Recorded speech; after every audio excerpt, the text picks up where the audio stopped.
dinosaur ရှိတဲ့တော်ကြီးပေါ့နော်ဒီကတော့ dinosaur တဘာဝတရားကြီးကိုခန်းစားချင်နေဆိုရင်တော့ဒီဗီဒီယိုလေးကိုအဆုံးထိကြည့်သွားလို့ရပါတယ်တော်ထဲမှာဂီကအခု2ယောက်တည်းငှက်တန်လေးတွေကြားရတာ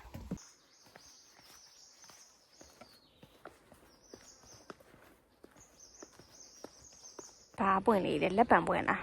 ဒီတောင်ရဲ့နာမည်ကတော့ရွှေရှမ်းခန်းလို့ခေါ်တယ်ပေါ့နော်ဂီတို့ဒီဒါသူ့ရွှေရှမ်းခန်းကိုတက်ဖို့မြေပုံဖြစ်ပါတယ်ဒီနေရာလေးကိုလာလဲတဲ့သူလေးအများကြီးရှိပါတယ်ဒီနားမှာကျတော့အစားအစာလေးတွေရောင်းပါတယ်ပြီးတော့ပေါ့ပါလည်းသွားလို့ရပါတယ်ဒါလက်ပံပွင့်ထင်တယ်အောက်မှာကျွေးကြနေရအများကြီးပြင်လို့ရှိရင်ကောက်သွားပါမယ်ထင်တာပဲလက်ပံပွင့်အနီအောင်လို့ထင်တာဒီလက်ပံပွင့်ကနည်းနည်းဝဝလေးဖြစ်နေတော့ပုံစံတော့တူတယ်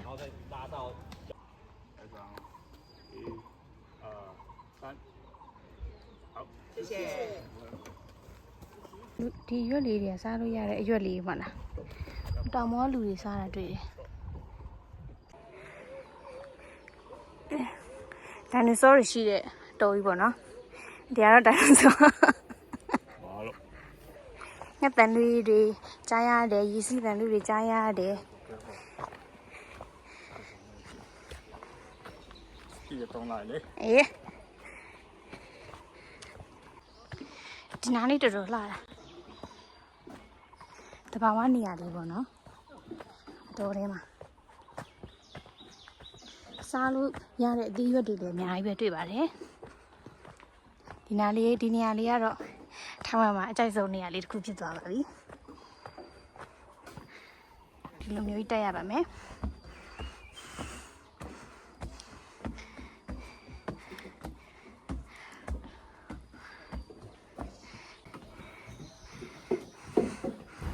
ဒီနေ့ကတော့ဂီတို့ကစမ်းချောင်းလေးမှာရေစိမ်ပြီးတော့အစားအစာတွေစားမယ်ဆိုပြီးတော့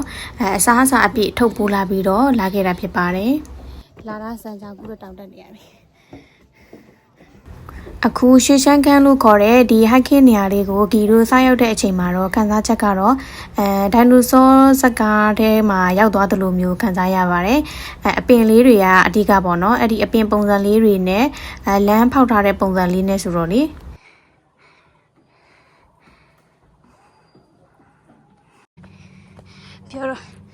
ပြောတော့တော်လန်းလေးဆိုပြီးခေါ်လာအခုတော့တောင်းတက်လိုင်းနေတော်ထဲမှာ2ယောက်တည်းဟဲ့ဒါနဲ့တော်ထဲမှာ2ယောက်တည်းကြောက်စင်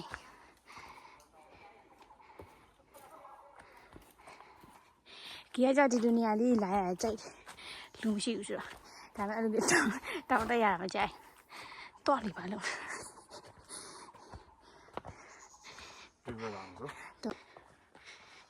ဟိုကတောင်ရမြင့်မယ်တက်နိုင်မယ်မဟုတ်ပါဒီလိုအစင်းလန်းလေးလည်းရှိရယ်နော်ဒီနားလေးတော့ကြိုက်သွားပြီလာရတယ်ထိုင်မှာအကြိုက်ဆုံးနေရာလေးဖြစ်သွားပြီဒီကျိန်ဖူးတွေလည်းတွေ့ရတယ်ကျိန်ကားဘူးလားအဲ့အပင်တွေအများဆုံးပဲဒီကစားလို့ရတာဒီနားလေးကျန်ချစ်စရာလေးတရားလေးနဲ့အပင်လေးနဲ့ငှက်တလေးတွေနဲ့ဒီတရားလေးလည်းချစ်စရာလေးဒီနေရာမှာပြောင်းပြီးတော့နေလိုက်ချင်တော့တယ်အေးချမ်းနေရဒီမျိုးအတိပေးတဲ့ဆိုင်းဘုတ်လည်းရှိရပါတော့ဒီလိုမျိုးတိရစ္ဆာန်တွေရှိတယ်တဲ့အတိထားပါတဲ့စလာတဲ့ကားပါကင်မှာတော့လူတွေအများကြီးပဲပြီးတော့သူကဘယ်သွားကြရလဲမသိဘူးအခုဒီဘက်လမ်းကိုလာတာကီရွာ2ယောက်တယ်အခုဒီတောထဲမှာပြားတွေလည်းရှိတယ်ပြားတန်လည်းကြားရတယ်ငှက်တန်တွေကတော့အများဆုံးပေါ့နော်ပြားကြိုက်မှာကြာနေတာပြားမရင်အောင်လားတော့မသိဘူးတောထဲမှာဆိုတော့ရင်ကောင်မဖြစ်နိုင်ဘူးပြားပဲပြီးတော့အနံ့တစ်ခုရတယ်ချင်တဲ့အနံ့အဲ့လိုမျိုးစားငံစီအနံ့တစ်ခုရတယ်ပြားတွေအများကြီးပဲ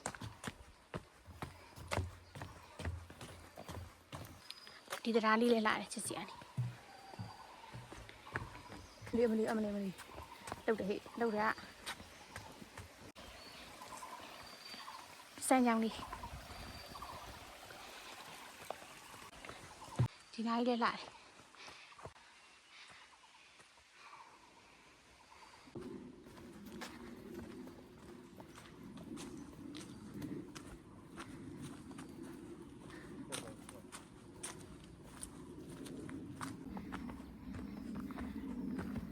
careful your head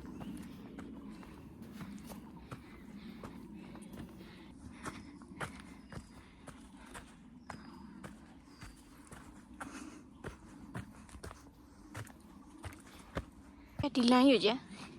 ဒီကနေတက်ကတက်ပြီးတော့ဟိုမှာတော့လှနေရောအပြင်မှာတော်တော်လှတယ်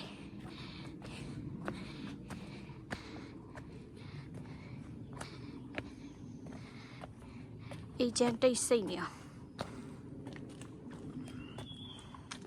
这是在把俺们打完了，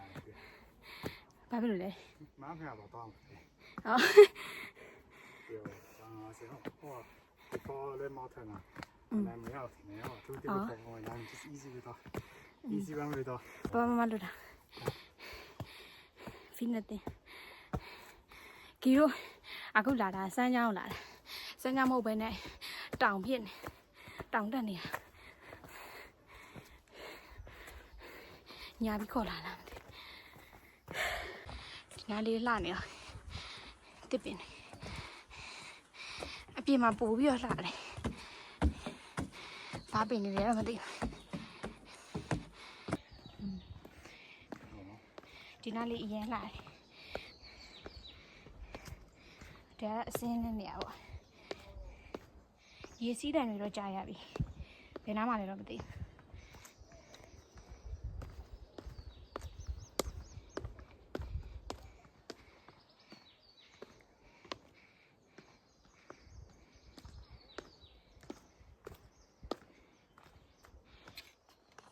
အဲ့တောင်ရအပြင်မှာမြင့်မယ်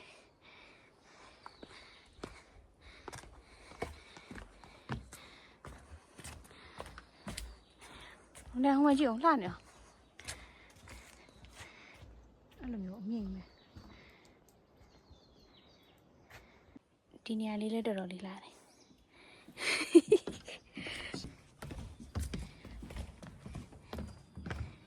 ဒီလေကားလေးကိုကြီးကြိုက်ပါပြီ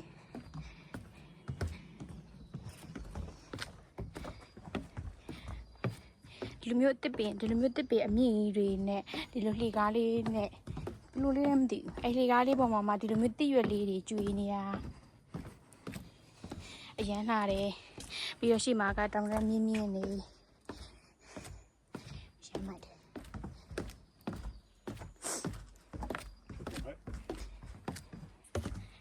ဒီလိုမျိုးလှေကားလေးပေါ့ဒီတော့တက်ပြီးဟိုးပေါ်တက်ရဒီနားလေးအရန်လှတယ်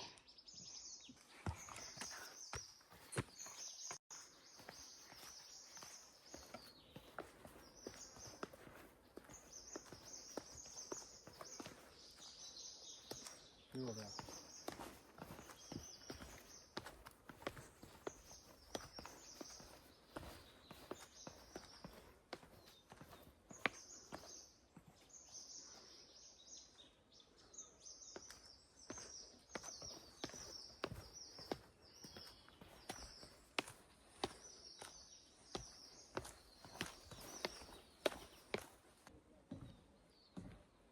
ဒီတောင်းလေးအမြင့်ပဲပေါ့နော်အဲ့လိုမျိုးအမြင့်မှာပဲဂီတို့သွားမယ်နေရာဟိုမှာစမ်းချောင်းကအဲ့နာမှာရောက်တော့မယ်ပေါ့နော်